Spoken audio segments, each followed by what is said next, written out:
Sakto naman, yung one time mo, tumabol sa'yo. Pumaldo ka.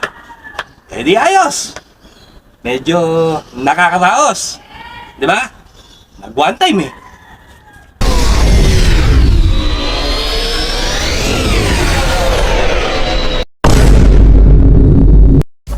Yun no?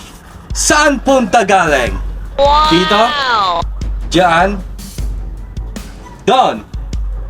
O white? Isang mapagpala at makulimlim na hapon po para sa inyong lahat. Nandito na naman si Bosyo. Nag-iingay! Mga kakosa, naramdaman mo na bang maiyak din dahil sa kalupitan ng mundong ito? Oh my God! Yung napakailap sa'yo ng tinatawag na swerte o buenas dito sa laya. Lumilipas ng lumilipas ang panahon at wala pa rin nangyayari sa buhay mo na maganda. Oh my God! Kosa, huwag kang mag-alala. Parehas lang tayo. Pero ako, nakangiti pa ako at napapatawa pa ako. Hindi ko minumukmok yan. Dahil alam na alam ko na darating ang panahon na iaahon tayo ng Panginoon. Totoo yan, Kosa. Basta't kapit lang manalig ka sa Kanya. Huwag kang bibitaw, Kosa. Wow! Sabayan mo pa ng kilos at galaw sa tama at parehas na diskarte. Dahil may nakaambang tagumpay para sa katulad mo.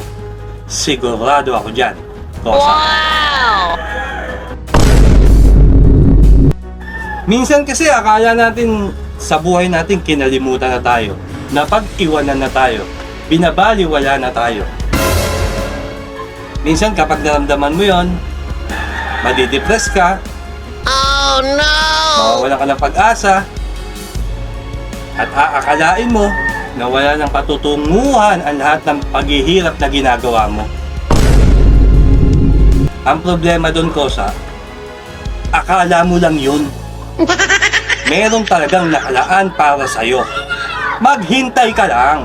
Oh my God! Nakasaad na yan eh. Huwag kang masyadong mainipin, Kosa. Wait lang. Kasi minsan mga Kosa, inaakala natin na wala na talagang mangyayari sa buhay na natin. Hindi na magbabago ang buhay natin. Yan yung talagang lagi nating iniisip. Lalo na nakakaangat na yung iba sa atin. Nadidepress, nalulungkot, literal yun. Tao tayo eh, may nararamdaman. Pero mali. Mali pala yun. Oh my God! Kasi yung minsan ganyang ka-depress, pumapasok na yan sa mga one time, big time. Oh no! You know what I mean? Tumetesting sila sa one time, big time. Bumabaka sakali sila. Sakto naman, yung one time mo, tumabol sa'yo. Wow! Pumaldo ka. Di ayos. Medyo nakakaraos. Di ba? One time eh. Naging panatag ka eh at kampante. Kaya yung one time na yon naging two time, three time, four time, hanggang sa kinarir mo na talaga. Ang galing, di ba? Kumakamay ka na. Sarap na buhay. Nakakasabay ka na sa mga nakikita mo sa paligid mong umaangat. Di ba? Kinakarir eh. At syempre, hindi mo na maiisip na napag-iiwanan ka.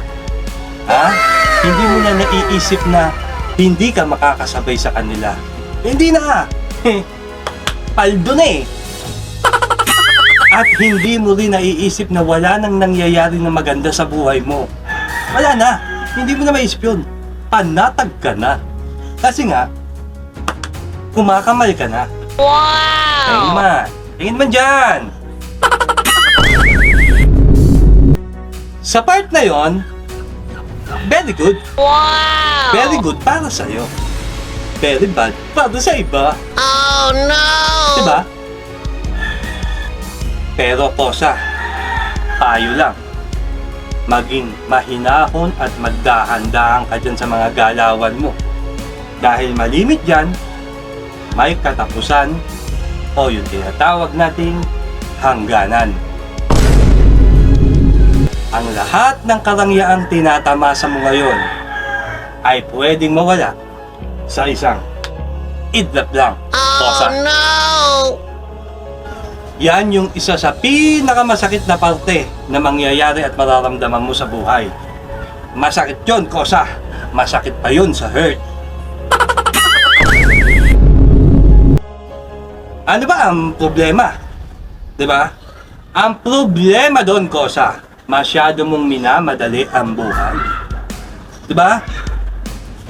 Minamadali mo ang iyong pag-angat sa mga mali mong gawain. Oh my God. Ang ending, masaklap. Madali rin mawawala ang lahat sa'yo. Wala nang masarap at marangyang buhay Oh ang my matatamasa mo. God. At ang pinakamasakit pa doon, Kosa, hindi mo na makakasama ang pamilya mo sa pagtulog Oh at isa ka na lang no! sa tarima mo. Kasi nga, minamadali mo lahat. Kaya madali ka ring maibabiyahe sa bilibid. Oh my God. Yan yung masasaklap na bagay na pwedeng mangyari sa'yo kapag masyado kang mainipin sa buhay. Na mali naman yung inaakala mo na kinalimutan at pinabayaan ka na. Mali, Kosa. Hanggat nasa tama ka at kumikilos ka ng tamang gawain, Kosa, maniwala ka sa akin. May tamang panahon para ibigay sa iyo yung mga pangarap mo. Hindi madalian. Hindi yung gumawa ka ng kabutihan ngayon, mamaya may kapalit na agad. Hindi ganun yun. May proseso yan, Kosa. May proseso. Wow! May kasabihan nga tayo, Kosa. Talo inip. Pag nainip ka, olats ka. Diba? Lagi mo naman naririnig yun eh. Bakit hindi mo ina-adapt sa sarili mo yun?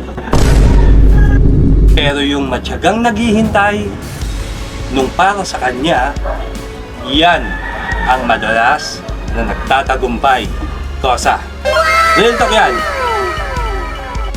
Lalo pat nakakapit at nananalig siya dun sa taas, walang imposible, Kosa. Mangyayari ang maganda para sa kanya sa tamang panahon. Ikaw naman na si madali, si mainipin, literal na, magiging mainipin ka na talaga. At mararamdaman mo yung mainip na yan doon sa loob ng bilibid. Takot at pangamba ang lagi mong kasama Oh sa loob ng bilibid, no! Kosa. Tandaan mo yan.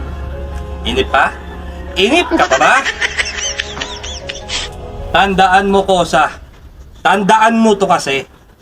Ang buhay hindi pabilisan, pasayahan. Wow! At lalong-lalo ang buhay ay hindi paligsahan o pagalingan. Huwag mong masyadong madaliin ang proseso, Kosa. Maniwala ka sa akin. Wow! Mas maganda, Kosa, paghirapan mo ito bago mo makamit. Kesa naman dun sa instant na real quick. Baka kasi sa sobrang pagmamadali mo, madapa ka, wasak ang mukha mo. Oh no! Masakit yun. Pero yung naghihintay ng para sa kanya sa tamang panahon, safe yun. Hindi madadapa yun. Stay put lang siya dun, oh. Malayong malayo siya sa kapahamakan. Gets mo? Huwag mo kasing isipin na lasma sa begata ka. Wala kang buenas. Wala kang mararating sa buhay. Negatibo, boss. Huwag kang mag-isip ng ganun para sa sarili mo. Oh my God. Ang lahat ay makukuha mo din sa tamang panahon. Basta may pananalig ka lang at kumapit ka lang sa Diyos. Maniwala ka, Kosa. Yan ang pinakasusi sa tunay na tagumpay. Ako, eto, stay put. Naghihintay ng tamang panahon na mapansin ng madla sa social media. Hindi ako nagmamadali. Kung may manood, manood. Kung wala, okay lang. 'Di ba? Ganun lang eh. Anong gusto nyo? Madaliin ko. Magpakita rin ako ng wangkat ako dyan, ha? Mambastos ako ng tao, manakit ako ng tao para mag-trending ang mga videos ko. Oh, Ganun ba no. dapat? Ang tawag doon, minamadali nila. Ako, pinoproseso ko. Gusto ko kung ano yung naumpisahan ko, yun yung ipagpapatuloy ko. Hindi na para gumawa ko ng mga hindi na makatotohanan dyan sa pagkatao ko. Manakit, mambastos, mangprank, mamigay kahit wala na ako makain, ipamimigay ko pa. Diba? Para lang mag-trend. Hindi. Kung ano ako, yun yung iko-content ko. Sa mga naniniwala, salamat. Sa mga hindi pa naniniwala, please. Bigyan nyo naman ng konting panahon at pansin tong mga videos ko. Baka sakali, makapulot kayo ng konting aral dito. Hindi ako namimigay. Inuunahan ko na kayo. Wala akong pwedeng ibigay o ipangako sa inyo. Ako nandito lamang upang nagbabahagi ng kaalaman ko na pwedeng mangyari at sapitin mo pagpasok mo sa bilibid. Binabalaan ko kayo na wag nang pumasok sa bilibid. Yan yung content na ginagawa ko. Hindi ko kailangang magpakita ng katawan ko dito kahit alam ko namang maladeric ramps ito. Hindi ko na kailangan ipakita to. Akin lang to. Sa SME ko lang to ipinapakita. Wala pang nakakakitang ibang to. Katawan ko, wala pang nakakakitang iba niyan. Tanong nyo pa sa misis ko. Kasi kosa kaya ganito lang, lagi kong ginagawa, nagsasadula lang ako. Kasi alam ko darating yung panahon na ma-appreciate din ako ng tao. Hahanapin din nila ako sa mga social media account nila.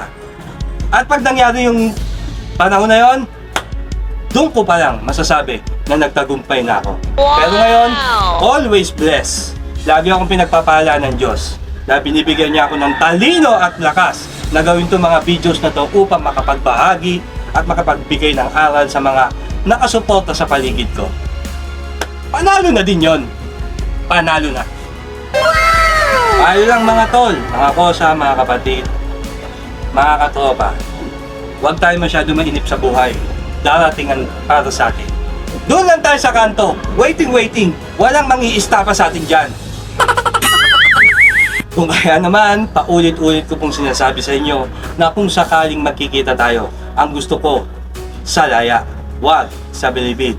Kaya naman sa lahat ng naniniwala at sumusuporta kay Bosyo, pagpalain po kayo nawa ng poong may kapal. Peace out!